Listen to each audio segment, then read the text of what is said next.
Hey everyone, welcome into the Heart Talk podcast where we turn hard talks into Heart Talk. Welcome into episode 7, and we are here. I am your host, Brandon Daniels, and I'm here with one of the greatest hosts in the world. He's just trying to schmooze me up. Tia Daniels. He's just trying to schmooze me up. Cause you see how he came here so hype, right?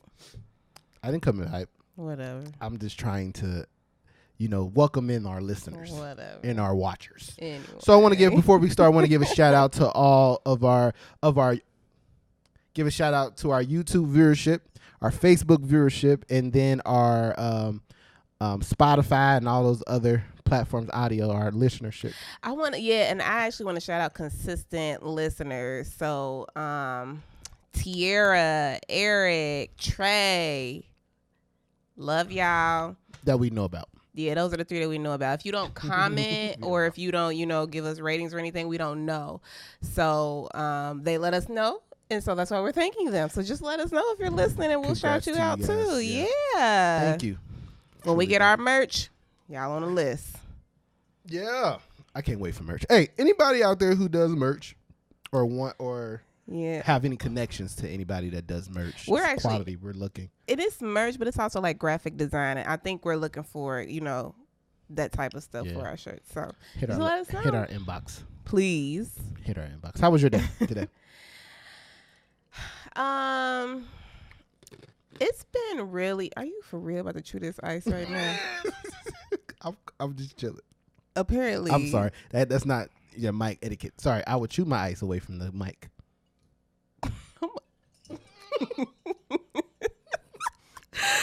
Oh my gosh. So it's been quite a heavy days for me personally because of the killing of Kobe and his daughter. I do understand that they had other families with them. It was just, Kobe, he was like, we basically watched him grow up. He was like 10 years older than us, literally 11 for me. And it was just like, he just started living his life. And it's, I was getting very emotional just watching like all of the, his interviews and stuff like that. And I don't typically, for me, just with anyone who's big, I don't follow people because I'm like, unless it's impacting my life in any way, like not that they're not, have a good influence, but if it's not impacting me, I'm like, look, I got to work on what I got to work on.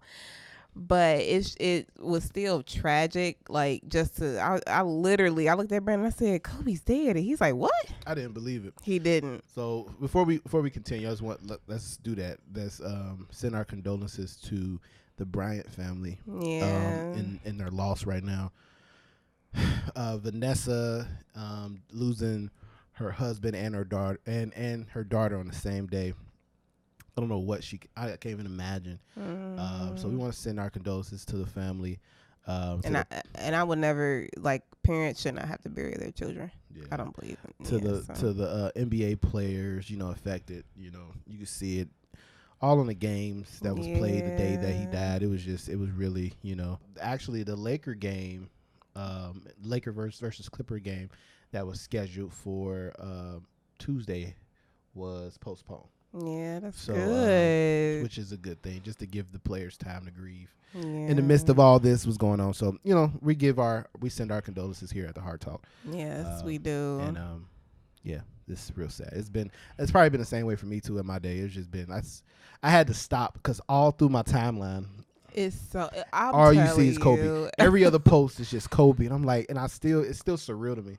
Yeah. Like, this is crazy. Like, I woke up this morning, I was talking to my cousin today, and I was like, it still feel like it's not real. And it's like, and like you said earlier, we've never been connected to people, like famous people, if they died. Yeah. Like, it was like even when Mike died, it was more like, oh my God, Mike died. When Prince died, it was shocking. But yeah, but we didn't grow up with them also right. too. Like they were around before we came around. But I've never really been connected. As players people that I've grow up with, and I haven't had this. I feel the way I feel. Yeah. I've never been a Kobe fan. Yeah. I was always, the Michael Jordan fan or some opposite. I never liked Kobe's attitude, but he had the attitude because he was a competitor in the NBA. I didn't start liking him until literally his last season, and then it's just now I feel like I lost somebody that I've been watching for the it hurts like compared to other things, other celebrities who have passed away. Mm-hmm. So this one does for me. So it hits close to home too for us because we are parents and you know. And I think the thing that keeps replaying in my mind that just gets me every single time is the last moments when Kobe was on the helicopter, and he knew it was about to be over, and in his mind, I guarantee you he was like trying to think of ways to save her, and he just couldn't. His daughter, and then like them last moments. Somebody said something in the post like Kobe died twice that day because he died. His heart broke because he couldn't save his daughter. Yeah, and then it's just that always gets me. So I had to turn off social media. It got too bad. It was very so. But we are here. That's actually why we needed to postpone too, because we were recording that day, and it was like, no. And we just wanted to give some space. It's crazy. A lot of podcasts that normally comes out this day didn't come out. Yeah, because it's not a good day. It's just not. Today is a day for bereavement for the country, I believe. Like any type of fan, if you were a sports fan, if you knew Kobe Bryant, like you just knew it's a day of bereavement. Saying his name right now. Yeah. It's just like what? But we all grieve differently in our ways. We all ways, grieve differently. So. Like I said again, we send our condolences and our prayers to you guys. So our next segment is called Breaking the Ice. Even though he over here got ice in his cup, chewing the ice. It's all going out. Good. Did you just... My husband. Okay. That's why you don't... Hey, if you might want to, listen. If you want to donate us a little table to go right here. Oh, yeah. That would be a blessing. It would be a blessing. He just wants somewhere to put his cup. She got a table. I don't have a table. I just am sitting next to the desk. So anyway. What's our breaking ice? My breaking the ice question of the day is if you say, we're all trying to get there to heaven. Yes, we're all trying to get to heaven. Yes. But once you get to heaven, if you had an opportunity to ask God one question, he gave you one question to ask. What question would you choose to ask him about, things that have happened on earth or things that you've always wanted to know? I have so many questions. I have a lot, a slur. I literally. Is it a slur? A slur of questions. A slur of questions. That doesn't sound right. A buffet of questions. I could say buffet. But I could say buffet. Father. Okay, baby. Don't call his name. We call it his name. You said Jesus Father. He didn't do nothing. I'm asking answer the question, man. To come to you, to come to us to help you. Answer the question, man. I would probably ask. So if I had a chance to ask God a question, any question, like when I made it to heaven, I would ask him if I did I touch enough people to get them engaged or want to engage in learning about him? Okay. Because we all are here to touch other people, whether to tell people to we're all here to just tell people about the kingdom of God and his love and all of everything. And I don't know how many people I've touched or how many people I have helped or even changed their mind about certain things to give them a better, deeper understanding. I know that I've done one person. Like, I know for a fact that I've done one person. And she was someone who I think she was raised Catholic, but she was like, wow, like, I can't believe you have that type of love. And I would love to be able to achieve that. Mm-hmm. And it also opened her mind to start learning more and learning, God's love. So, yeah, I think that's what I would want to know. I want to know if I achieved what I was supposed to achieve. That's an awesome question. My question isn't so deep. Of course not, baby. What's up? My question would be this: why? And I'm saying this because of what we know. Like, I know it's probably some stuff that we probably don't know, but from our knowledge, why did he keep us away from the other beings that are out there? Oh, that's actually a really good question too, because I want to know that. Like, bro, what happened to the dinosaurs? I don't think all of them died. I think you blew them up. You know, some people believe that dinosaurs didn't exist. Yeah, some people believe that the dinosaurs did not exist. They felt like the bones were like created and things like that. I can understand that because, you know, I don't necessarily believe a lot of what, you know, so like, I am not going to say I'm either for nor deny, but I am not necessarily around. I don't know if the earth is round. Bruh, so I am the earth is round, bruh. I am open to the idea that the earth is flat. That's all I'm saying. Please. No, you're not. I am open to the idea. You going to tell me I'm not open to the idea? No.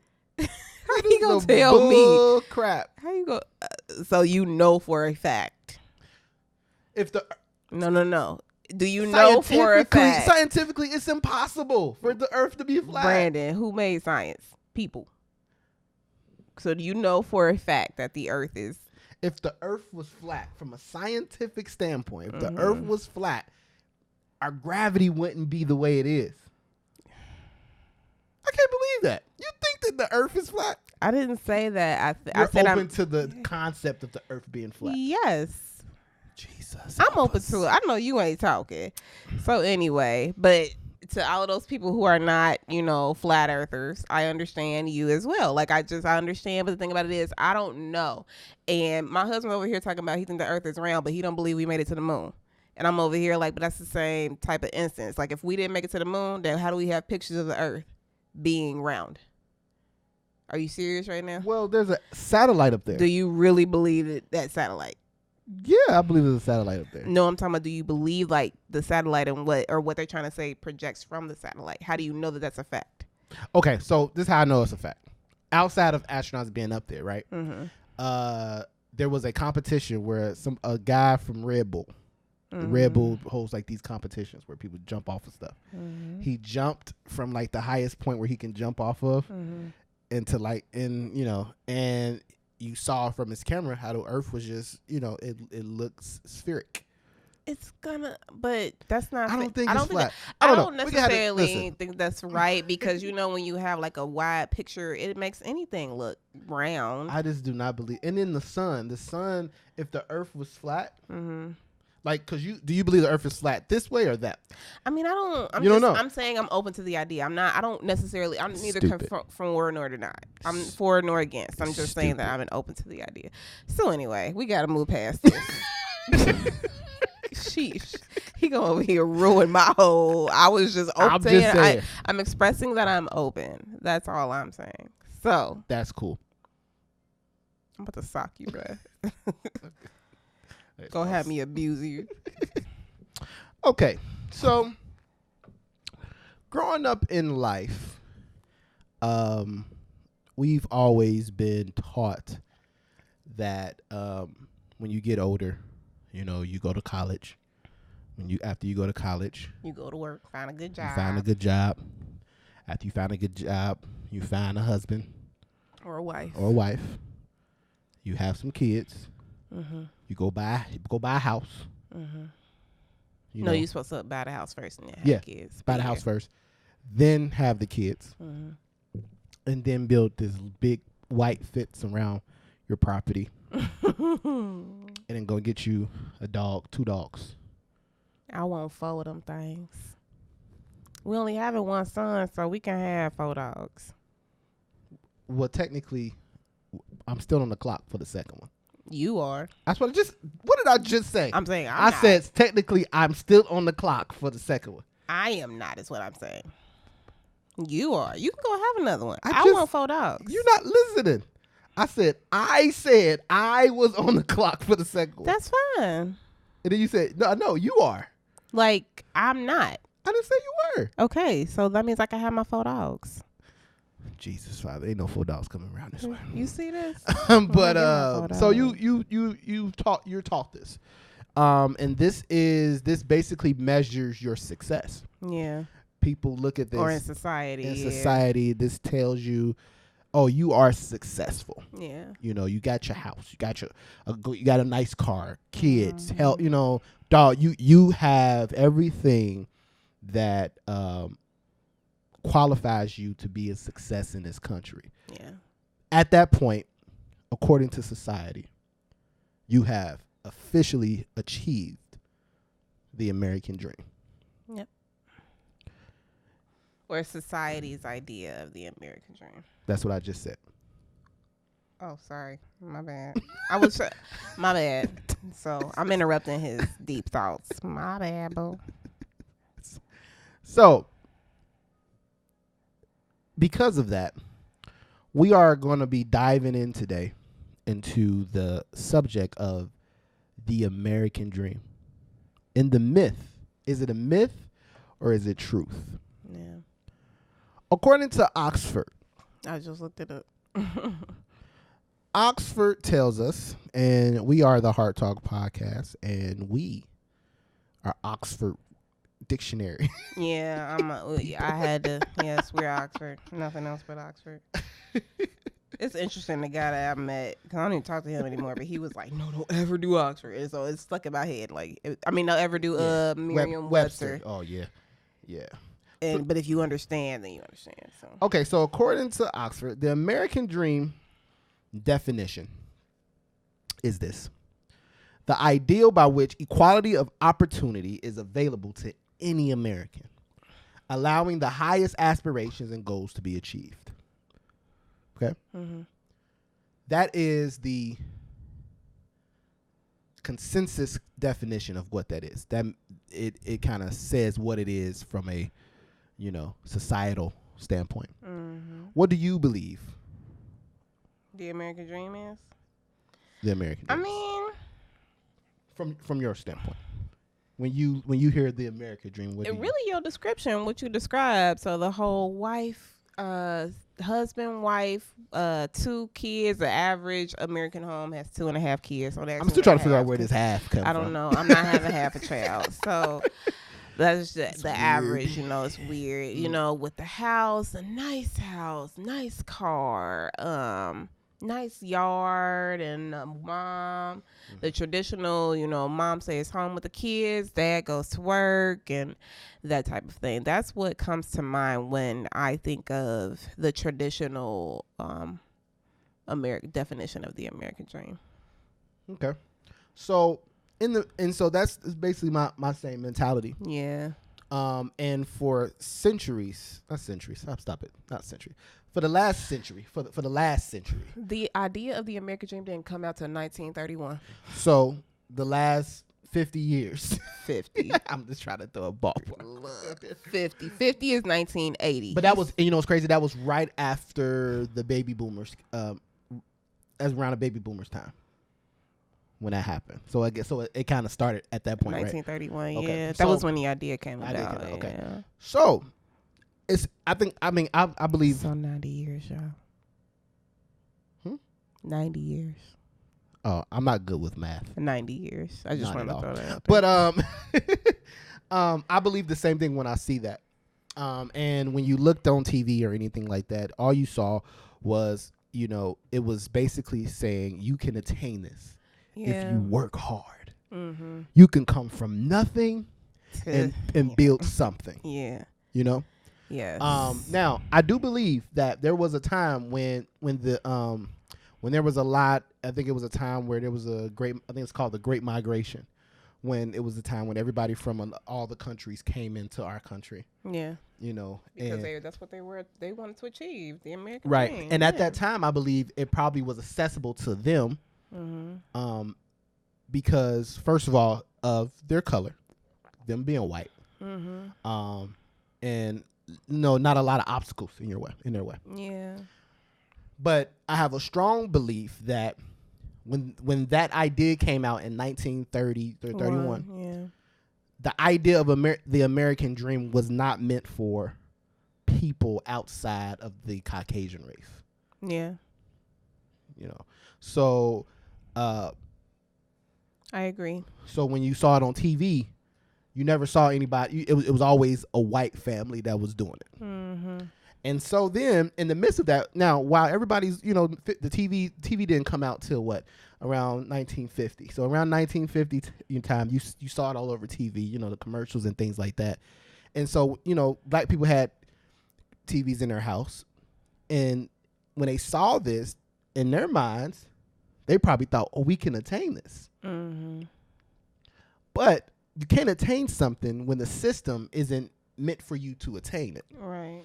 So I believe that the American dream, in hindsight, the beginning of the American dream was not meant for people of color. It wasn't. Yeah. So the TV came out in 1927. The TV came out in 1927. When did it start production? Electronic television was in 1927. I thought when it was okay. Mm-mm. So I just want you to. We're big on our facts, y'all. So we're just trying to make sure we ain't trying to lead y'all astray. Anyway, go ahead. But that's something that. Can I elaborate? Because you said it wasn't for people of color. Yes, go ahead. Sorry. So I was hoping you was going to. Oh, I looked over. When I look after I get done. No, I started looking up the TV. Because I'm trying to make sure we get y'all the right facts. But go on. But anyway, I'm about to fix myself. I feel like I'm. Go ahead. Because you was drinking. Anyway, but the ignorance right now. So it definitely, the idea of the American dream wasn't made for black people, and it's specifically because it was hard. It's already hard enough to be black in this country. Like even back then, coming from slavery and trying to build wealth just for your family then, and then obstacles trying to yeah. Sorry. No. I was agreeing with you. Oh, yeah. Well, all the obstacles, wealth, but you couldn't because of all the obstacles. Yeah, like we couldn't. You can't vote. You can't get a house. Like if you get a house, then you owe so much money on the house. Like even now, there are. Let me take that. So like, there were just so many obstacles in the way, and to this day, there are still obstacles. Mm-hmm. There's an article that came out last January, mm-hmm. that said, the American dream wasn't made for black millennials. And this article was published by a black millennial. She's an older millennial, so she's probably like early 1980s. But she said that she, wanted the American dream, went to school, got her first house at 25, and the type of loan that she got for her mortgage, it was like a oh my goodness, I can't even remember the type of loan. But the type of loan, it was basically like bad. So they had lawsuits against the loan company that gave out the mortgages, and it was to the point where the people won, but they only got like a few $100s or whatever for the mortgage, and then she ended up selling in 2018 for like pennies on what she got the house for. Or I ain't gonna say pennies, but for what she got the house for. I think she got it for like $250,000. Why do you believe that the American dream isn't for millennials? Because I feel like, because you're kind of like focusing in on a she was saying for black millennials. What I'm saying, why do you believe that? Because I don't know if I agree. I don't think it's. But go ahead. I'm sorry. Yeah. Okay, so let me go back. So she qualified for a $250,000 no doc adjustable loan, and so with that loan, like I said, that mortgage company gave her it was basically like a bad loan, and so because of that, she ended up having to pay it back, and she just didn't want to believe that she was in a type of predicament where she got a bad loan by a bad mortgage company. She believed that was because she was black. it was because she was black. Like, she knows it was because she was black. It was a black lady that actually sold it to her, but like was trying to tell her, like, you want to get out of this as soon as possible. But she's the lady still working too, so she's trying to get her money. But it was like a lawsuit. So you feel like some of the let me read it. probably the air. Oh, I was like, what the heck? Anyway, you don't got to go into detail about the loan. I'm just trying to understand the basis of her how she felt, because she said she felt like because she was black, she got a faulty loan. It was like okay. So let's not go deep into that. Okay. We're trying to kind of dig into what, being that she felt that way. And so she feels that a lot of millennials deal with that. So because she is black and other millennials are black, she feels like it's not the American dream. Wasn't like, for us. Yeah, it wasn't made for us, or it's not meant. Like, when do you believe? I'm sorry to cut you off, but when did you believe for black people the American dream became attainable? So that's the thing, right? At the same time, I do believe that it's attainable, but it's just, I think for black people, especially for us as a culture, it's only attainable over generations. So you have to set up. So like, if it's not attainable for us, we basically setting up so Solomon can achieve it. You know what I mean? And that was based off because growing up in, the 50s and 60s. Yeah, didn't. We just got out of slavery. Yeah. So we didn't have time to build our generational wealth, right? Like like Caucasian people had it. So when we start actually being able to build wealth, we didn't know nothing about it. Yeah, like we don't have a good financial basis, a financial structure. And so we just, when you get money, you spend money. That's literally what you're supposed to do. That's what they teach you. Like, you get it to spend it, you save a little bit, but then you spend it, and they don't really teach you how to who taught us sustain yourselves as people. I don't know, just like financial people. When you were in school, that's what they taught you. Like, the capital, I think it was like in history class, right? When they taught you about the capital and the wealth of the country and stuff like that. Yeah. But I believe that we got the whole spend the money as when you get it from our parents. Oh, well, yeah. But that's what... Because Caucasians didn't do that. Yeah. Well... They had... It depends. Like, they had enough to be able to spend. Yeah, they had enough to be able to spend, but the mentality of spend is I believe is black, and it's documented as black people. When you talk to people, they were taught you basically the saying, you ain't gonna die with this money. Just spend it. Like, you know what I'm saying? Yeah. You don't know when you're able to get this money again. Spend it. And to a certain extent, like, it makes me like, I mean, you should still try to set your, like, the money isn't just for, like, so for me, for Brandon and I, the money isn't just for us, it's for our son. Yeah. So it's like, we need to be able to limit ourselves to not spend as much as we need, as much as we have, which we do. Actually, we just, life. Yeah. But anyway, we have that, but at the same time, you should be able to spend to live life. Like, for example, we just saw Kobe Bryant just passed away. Life can hit you at any moment. So to me, it's like, okay, you need to still live your life, but also plan. So it's like, live your life. So you can still go on trips and stuff like that, but then it's like plans for the future. So like, if we do pass away, Solomon is able to have something. So we're at the place where we can do that because we have information at our fingertips now. Like, well, I mean, Google is available, the internet is available now. We can attain those things where their parents didn't have information privy to them.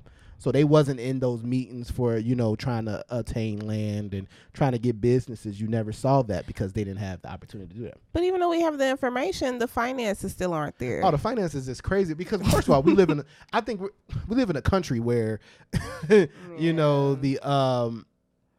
cost of living is ridiculous. Yeah, it is. So it's kind of hard for us to kind of sustain and the lie that we were told, where you go, college is good debt. You know what I'm saying? But this is part of the American dream, But college is good debt because once you get a job, you can pay those loans off. The lies that we were told. Yeah. And so don't even make enough money to pay the loan. Exactly. Yeah. And so now we're in a position where it's like we got all this debt based off of what you told us, because we didn't at that time we didn't have the information. Yeah. And so yes, now we're building wealth for Solomon, and we're trying to get him into the position where he's going to be okay and know about, credit, know about financing, all that type of stuff.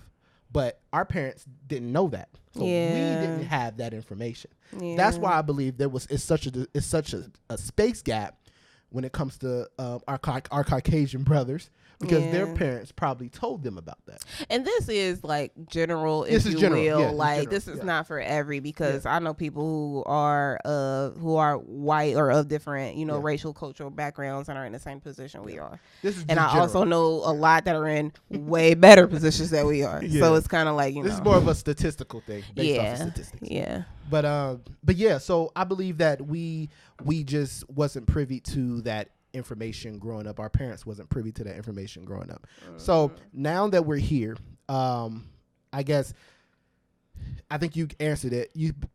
So the American dream originally was not meant for us.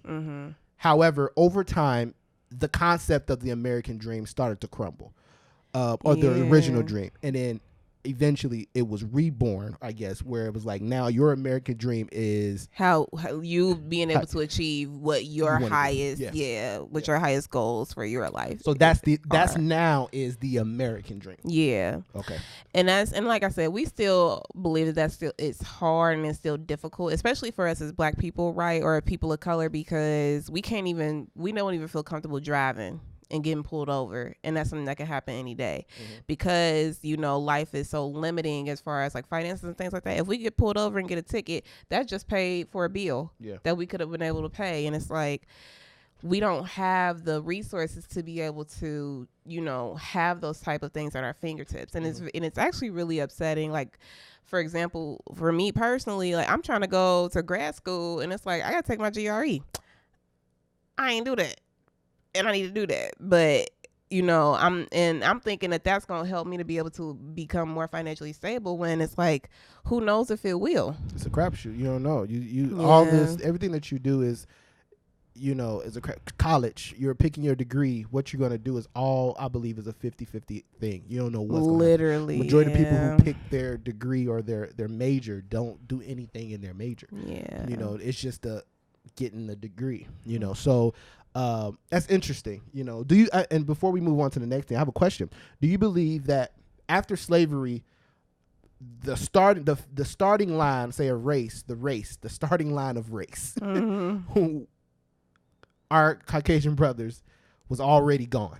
Yeah, especially for us. In 2020, do you believe that are we closer, or you think that we're still far from where they're at?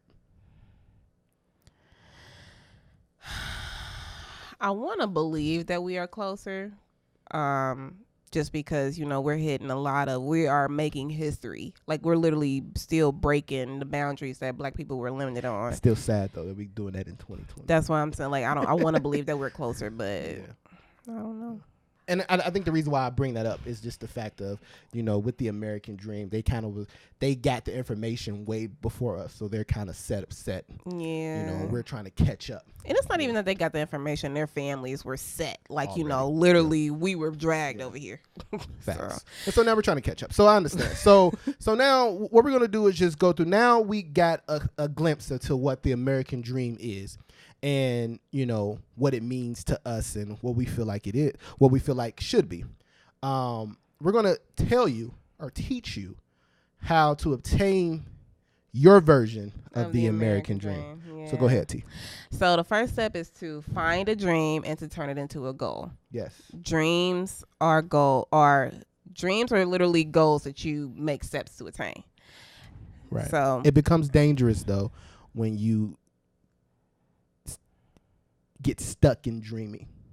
Yeah, so don't just have a dream, say, oh, I want this, I want that. No, turn it into a goal. How are you going to be able to make this dream come true? Yeah. Literally, if it's you buying a house, okay, how much you got to save each month in order for you to buy that house? Yeah. Yeah. So, and then just make a plan, like I just said, to achieve that goal. Yeah. Planning is important. It is, yes. I don't think we understand I think I'm learning in my classes now about how much planning is vital to the success of whatever you do. It is. So if you have a dream, write down your dream. Of course, we're a believer. The Bible tells us if you got to write the vision, make it plain, and then begin the steps in the plan. Mm-hmm. So once you plan it out and write everything down, start making steps and do things that's achievable. Like, don't try to, go for the most difficult. Yeah, outrageous. Like you have to build. It's a process. Yes, it is a process. So you always start with something small and then just grow and grow and grow. Because it's like when you knock stuff off your list, like and that's how it's easier to knock the smaller things off, right? And then you see it and it's like, wow, I can actually do this. Oh, okay, let's do this. Let's do this. It makes you more excited to be able to go. Yeah. And I actually just want to throw this in there to don't have goals just because there are goals that you just seen everybody have. Yeah. I've realized for me, like when me and Brandon first started dating, I told him I wanted to travel once a year. I want to live in a different country every year. I just want to go. He was like, nah, I ain't about that life, because he wanted to be close to his family and things like that. So, we did do that. And it's interesting because like now we're not close to any family at this point, which is funny. But it was irony. A process. We had to get to the point. We both was in different places when we first first met. And so, and it's interesting because now I'm like, I don't even know if I even want to buy a house, because if I did, like, I would need it to be somewhere that I'm going to enjoy coming back to. Yeah. And I want to also be able to just move. Like, I don't like moving necessarily, but I like to try new places out. Yeah. And that's just my thing. So I'm just saying it to say, like, I don't think that it's at my position right now, like, my goal is not to buy a house because everybody has a house. Yeah. That's not, I don't care. That's you. Yeah. So the goal is to be, create wealth for generational wealth. And if buying a house, prayerful, is in there, then that's a good thing. And then, but if it's not, it's okay. It's okay. Listen, it's okay if you rent for the rest of your life. Like, it really is. I think we need to get out this mindset. Oh, I gotta buy a house. I gotta do this. What's up with this timeline where you feel like if you don't do this, you're not successful? Yeah, it's okay if you don't have a house. It's okay. Make your own goals. This is your dreams. Yes. The society shouldn't have no power over what you believe and what your dream is. Amen. Don't allow don't do that, because that's a waste of time. Yeah. It's a waste of time, and then you'll drive yourself crazy trying to achieve something that's not even what your passion is. Exactly. That's crazy. If you don't like yard work, why are you buying a house with a yard? Because I don't like yard work, but I know some people that want to do it. I pay them to do it. You better have a hookup or something. Right. And that leads us to the next thing. Don't lose focus and continue to go forward. Even if listen, I'm gonna tell you right now, if you want to buy a house and that is your focus, if you want the American dream, that's your focus. There's gonna be times where things are gonna happen. Yes. And it's going to throw you off course. Don't allow that to don't allow that bump in the road to deter you from your dreams and your goals. Amen. It's going to happen. That's what life is about. You learn from them. You learn from the bump, and then you keep moving to the goal that you want to achieve. And achieve the goal, achieve that goal and live your dream. Because that's literally the whole purpose. You started with your dream, and then you ended with your dream. And then celebrate yourself in small victories. Yes. Like, yes, you might not get the house yet, but celebrate, okay, I got a nice little apartment. I got some furniture. No, for real. I got it's nice the little things that we don't even think about. Yes. It's a blessing to be able to have a couch, y'all. Not everybody got a couch. We ain't going to go into the shenanigans of our couch. But we got one up. But your dream is your dream. The American dream, and this is my end. The American dream is what you make it. Yeah. The American dream is not a societal thing. It's not what the Joneses are doing. It's what you think that you want. It's not the media. It's not the commercials. It's what you want to do. You got a big forehead.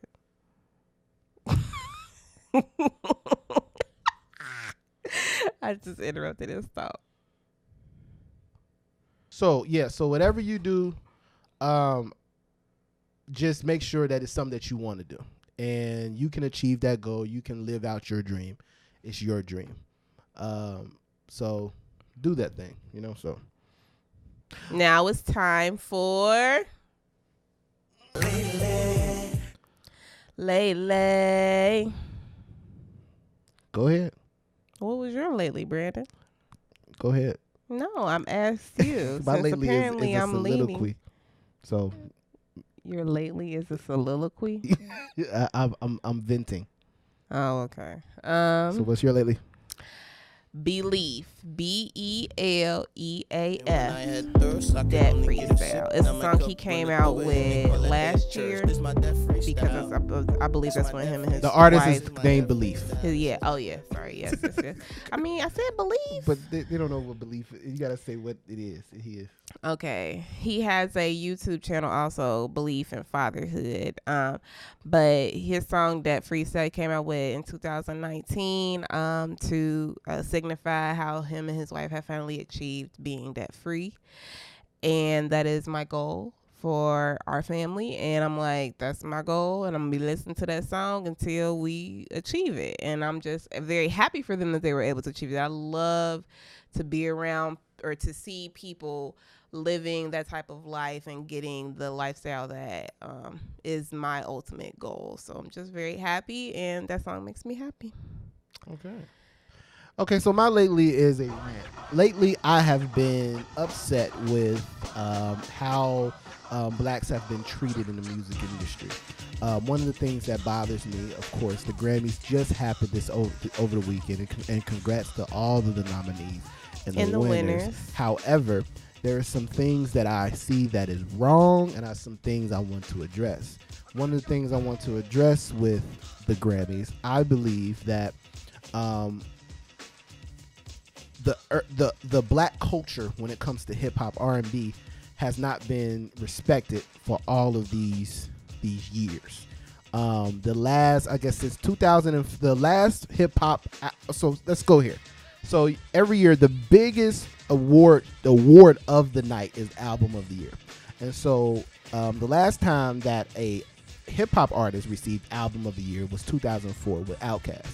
The last time that a black person received Album of the Year was 2008, and I think his name was like Herbie Watson or something like that. But I think he was like a jazz. I don't know if he was jazz or I don't know. But we have not been represented correctly in the space of music.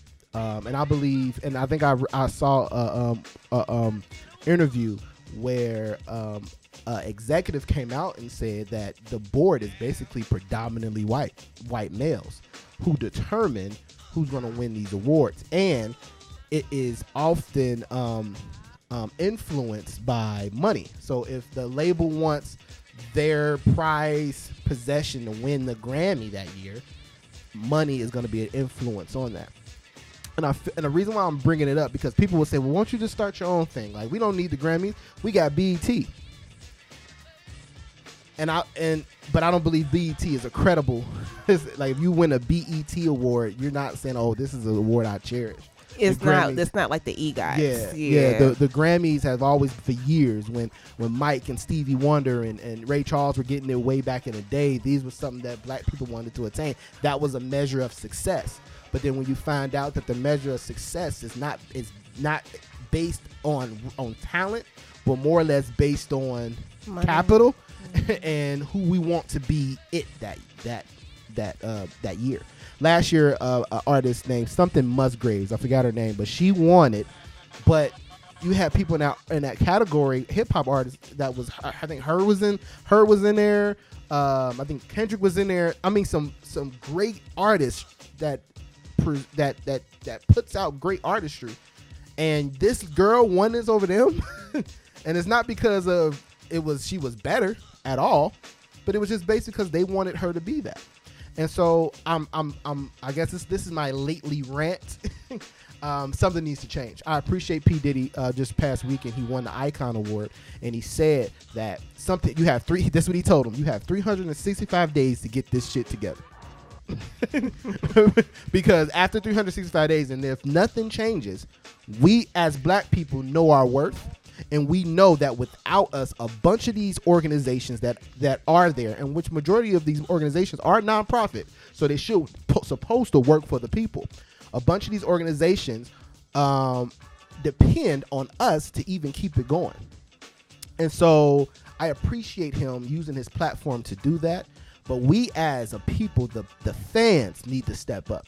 We as the fans need to be able, as black people, need to be able to say what our opinion counts, and we're going to make the choices to either stop listening to an artist, stop supporting the Grammys, stop supporting the Oscars, because it's also in film, stop supporting all of these entities until they look at us as people who deserve the accolades that we deserve. You know, there's no reason why you look at the Oscars when it comes to, you know, the actress of the year or whatever like that. It's like literally when a black person wins, it's like, oh my God, like it's almost like you can't believe it. You know, so we as the people watching need to make decisions, need to make choices and change this thing because it's getting out of hand. So that's my lately. That was a rant. I told you it was a lately rant. And I probably have more to say, but I'm going to cut it short. But just know, I'm pissed. And this is me saying it lightly. I'm tired of the way that society is treating us like we are second-class citizens, and it's a problem. And shit needs to change because eventually stuff's going to happen. It's not a threat. It's a promise. I'm not done, but I'm going to cut short. Thank you guys for listening to episode 7.